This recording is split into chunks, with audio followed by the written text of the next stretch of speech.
আজকে আমরা জবরের পরে জের রয়েছে, এই জেরের পড়াগুলো আজকে আমরা সহিশুদ্ধভাবে উচ্চারণগুলো শিখব। এর আগে আমাদের জানতে হবে জবর জের পেশ এই তিনটিকে কি বলে, এই তিনটির নাম কি, এটা আমরা আগে একবার পড়ে নেই। এক জবর, এক জের, এক পেশকে হরকত বলে। হরকতের উচ্চারণ তাড়াতাড়ি করিতে হয়। তাহলে আমাদের এই শিরোনাম এক জবর, এক জের, এক পেশকে হরকত বলে, হরকতের উচ্চারণ তাড়াতাড়ি করে পড়তে হয়, এই নিয়মটা আমাদেরকে মুখস্থ করতে হবে, জানতে হবে যে জবর জের পেশকে কি বলে, এটা আমাদেরকে প্রথমে শিখে নিতে হবে। আমরা এটা যখন এটা শেখা হয়ে যাবে, এরপর আমরা জবর দিয়ে পড়াগুলো পড়ব, অর্থাৎ আমরা জবরের পড়াগুলো পড়েছি। আজকে আমরা জেরের পড়াগুলোর সঠিক উচ্চারণ আমরা এখন পড়ব। প্রথমে আমরা বিসমিল্লাহ পড়ে নেই। আউযু বিল্লাহি মিনাশ শাইতানির রাজীম। বিসমিল্লাহির রহমানির রহিম। হামজাহ জের ই, হামজাহ জের ই, বা জের বি, বা জের বি, তা জের তি, তা জের তি, সা জের সি, জিব্বার আগা থেকে হবে, সি পাতলা করে, সা জের সি, জিম জের জি, জিম জের জি, হা জের হি, প্রেশার দিয়ে, হা জের হি, হি, হলকের মধ্যে প্রেশার দিতে হবে।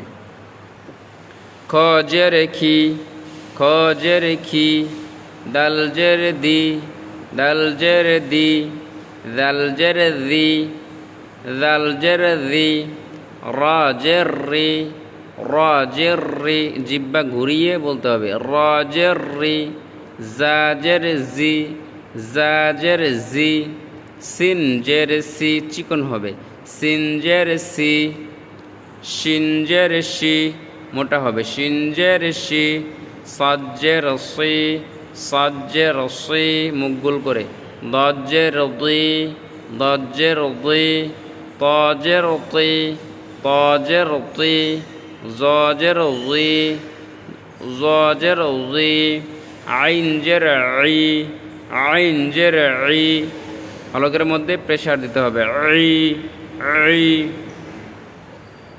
গাইন জের গি, গাইন জের গি, ফা জের ফি, ফা জের ফি, কফ জের কি, আমি কিন্তু একটা শব্দের মধ্যেও টান দিচ্ছি না, কি ফি এরকম করে টান দিচ্ছি না, বলতেছি ফা জের ফি, দ্রুত, কফ জের কি, এটা জিব্বার গোড়া তার বরাবর উপরে তালুর সঙ্গে লাগায় উচ্চারণ করতে হবে, কফ জের কি, কফ জের কি, কাফ জের কি, কাফ জের কি, নর্মাল উচ্চারণ, লাম জের লি, লাম জের লি, মিম জের মি, মিম জের মি, নুন জের নি, নুন জের নি, ওয়াও জের বি বলে অনেকে, বি, বি হবে না, ওয়াও জের ভি, ভি এভাবে উচ্চারণ হবে, ওয়াও জের ভি, হা জের হি, নর্মাল উচ্চারণ, হামজা জের ই, ইয়া জের ই, ইয়া জের ই, হামজা জের ই, এভাবে আপনারা সঠিকভাবে উচ্চারণগুলো করবেন। এরপরে সমর্থবোধক যে অক্ষরগুলো রয়েছে ওই অক্ষরের উচ্চারণগুলো এখানে দিয়েছে, আমি আপনাদেরকে পার্থক্যগুলো বুঝিয়ে দিচ্ছি। তাজের তি, তাজের হবে তি, আর তজের, তজের তুই, তি আর তুই কিন্তু এক না, তাজের তি, তজের তি, হ্যাঁ প্রেশার দিয়ে বলতে হবে, আর এটা প্রেশার ছাড়া বলতে হবে, হ্যাঁ জের হি, হা জের হি, নর্মাল, বাজের বি, এটা বাজের বি হবে, আর ওয়াজের ভি, ভি, দুটার মধ্যে পার্থক্যটা বুঝিয়ে দিয়েছেন।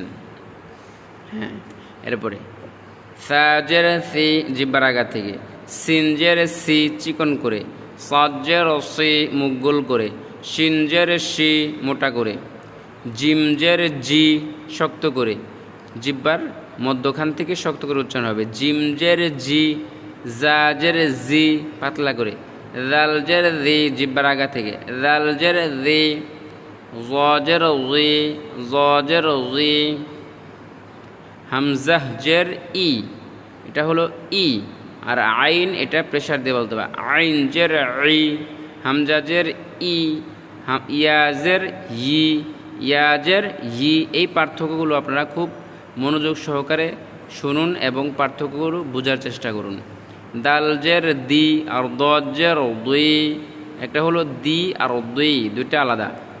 দালজের দি, দজের দুই, কফজের কি, কফ জিব্বার গুড়া তারপর উপরে তালের সঙ্গে লাগায়, কফজের কি, কাফজের কি, কাফজের কি, নর্মাল উচ্চারণ। তো প্রিয় দিনী ভাই এবং বোনেরা, আশা করি আজকের এই জেরের যে পড়াগুলো রয়েছে এই পড়াগুলো এবং সমর্থবোধক যে অক্ষরগুলো রয়েছে, একই জাতীয় উচ্চারণের অক্ষরগুলো যে রয়েছে, এই অক্ষরগুলোর উচ্চারণের পার্থক্যগুলো আপনারা আশা করি আজকের এই ভিডিও থেকে বুঝতে পেরেছেন এবং জানতে পেরেছেন। আশা করি আপনারা শিখতেও পারবেন ইনশাআল্লাহ। তো ভিডিওটি যদি ভালো লাগে তাহলে অবশ্যই ভিডিওতে একটি লাইক দিয়ে ভিডিওটি বেশি বেশি শেয়ার করে দিবেন অন্যান্য মুসলমান ভাইদেরকে শেখার জন্য। তো আজকের মতো ভিডিওটি এখানেই শেষ করছি, আপনাদের সকলের সুস্বাস্থ্য কামনা করে। আসসালামু আলাইকুম রহমতুল্লাহি ওয়া বারাকাতুহু।